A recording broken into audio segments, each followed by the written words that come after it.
a lot of complex syntax, and potentially even like names because the way that because there was I read that there was over 80 minutes of recording. Yes. Total. So there was a lot. It was a lot to go through. So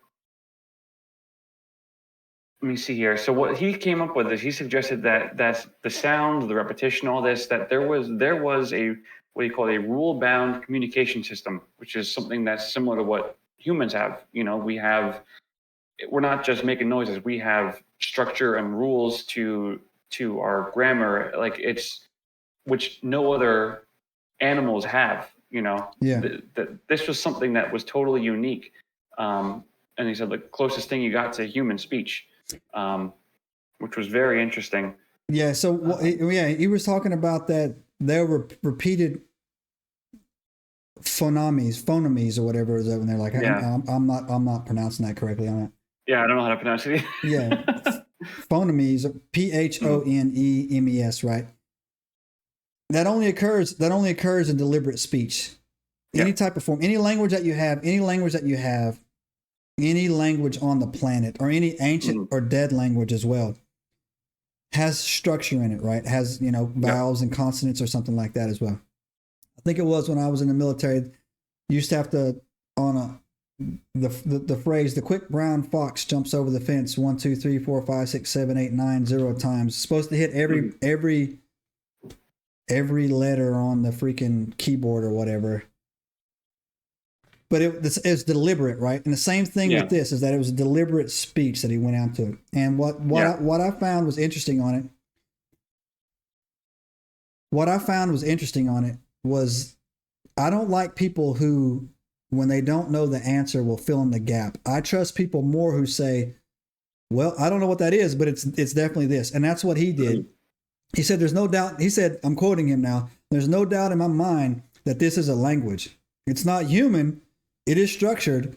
I don't know what it is, but it is a language. And that's what I'm talking about. Have you ever heard anybody try to speak Sumerian? I'm a nerd, right? So I have. Yes, right? So, yes, you are. So Sumerian texts were supposedly the language of the Anunnaki, right? Way back in the day. So if you read this book over here, it's talk about the Watchers, the Fallen, the Nephilim, all this other stuff, right? Some people have actually tried to interpret or recreate the language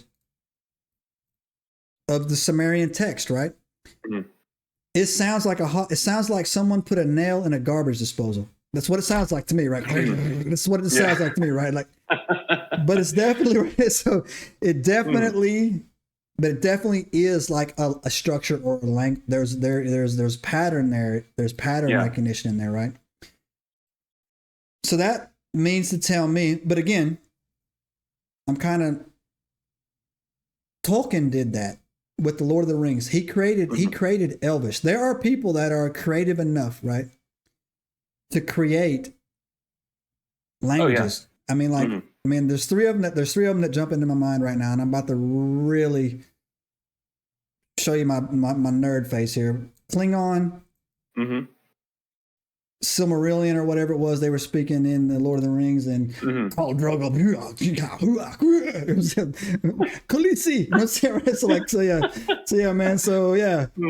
What was that? What was the Dothraki, right? The Dothraki language or whatever. So yeah, man. So guys are clever enough to do it. So that in itself wouldn't be enough for me to be like, okay.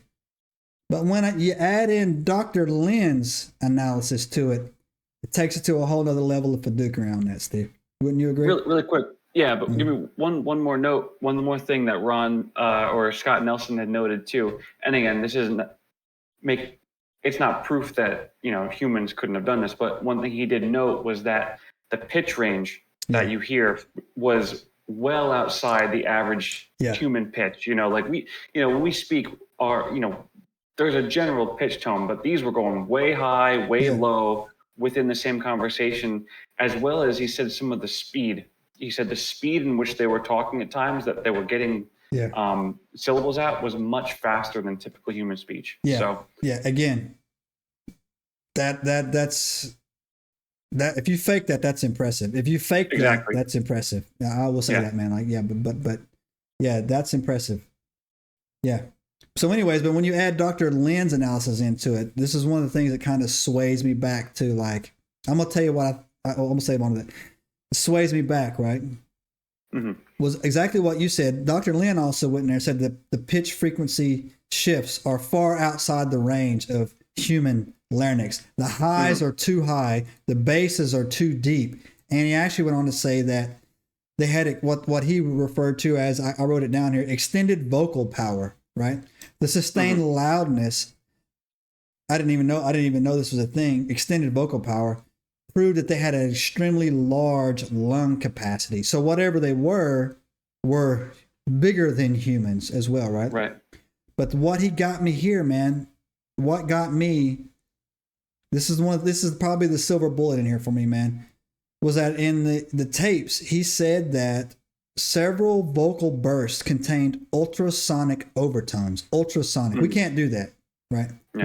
We can't do it. Humans can't do that, which is basically over 20 kilohertz. We just, it's not improbable for us. It's impossible. We cannot create, I mean, unless you're an X-Man, we can't create that, right, Steve? Right?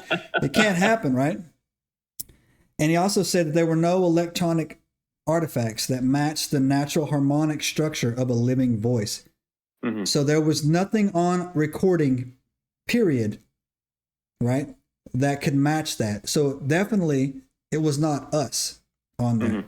And he also said too that the distance and the volume consistency, which I thought was very good, because I can't imagine they had great microphones up there. They probably had, something. Right. We'll give them the benefit of the doubt, man. They probably had something on there. But he says that the low frequency power on the recording remained very strong, very consistent. Now, the low frequency power is ones they weren't hearing. They couldn't hear it, right? He picked it up with his equipment, but they didn't hear it with their ear. So he said that, and again, why would you fake that? Why would I put a dog whistle in this situation? Yeah. Why would you fake that, right? So, but he also said that was also very typical for large-bodied animals, but not small or medium animals, right? So again, he unintentionally proved that whatever was doing this was not only not human, but way bigger than us, right? And I thought that was very interesting, man, because that right there is, again, if it was fake, very impressive. Very, very, very impressive, right? Would you agree, Steve? At least we can agree with that, right? Yeah, absolutely. That's the reason why I'm not just automatically writing this whole thing off. Subscribe now and turn on the notifications to join us on this extraordinary journey into the unknown.